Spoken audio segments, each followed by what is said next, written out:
Jadi kan ini yang faktor ya, yang pemfaktoran. Nah, jadi kita tuh kalau misalkan ada soal kayak gini, itu nyari yang di belakangnya. Jadi kita fokusnya ke yang faktor 6 ini nih yang belakang. Nah, udah kayak kita kan ketemu nih faktornya 6. Kita cari gimana caranya yang kalau kita jumlah dan bikin faktor itu hasilnya segini nih yang di kotak atas ini. Nah kan karena 6 itu kan perkaliannya pasti banyak kan, ada yang 1 kali 6, 2 kali 3 atau berapa.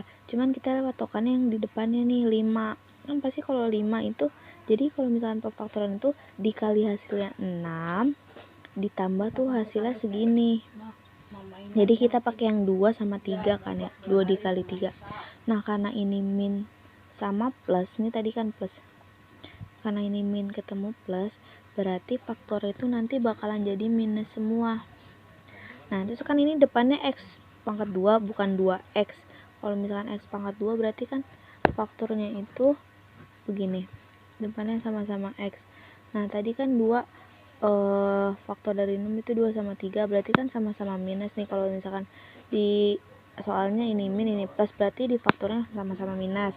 Nah berarti x min 2 sama x min 3. Nah ini faktor yang si atas ini kalau dikali silang nih, ini faktor yang ini kalau dikali silang ini tuh hasilnya segini yang atas. Nah udah kayak gini, udah dihitung yang atas, kita per hitung yang bawah yang x minus 4. Nah kan kalau misalkan ini kan cuma ada 1, berarti kan faktornya 4. Nah karena depannya minus, kalau cuma ada 1 minus kayak gini, faktornya itu berarti x nya ada 2 tetap.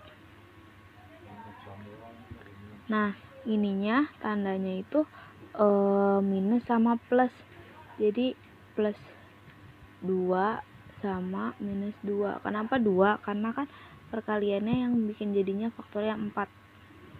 Jadi kita harus ada yang sama sama yang atas. Nah udah kan ini udah ketemu, ini kalau dikali silang hasilnya segini juga.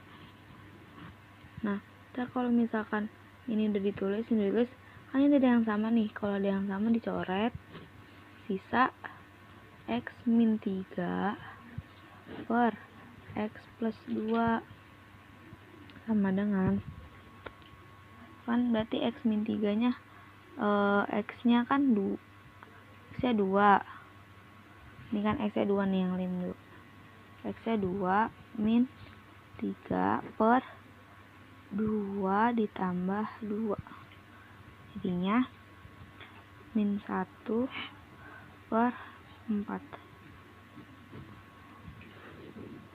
gini.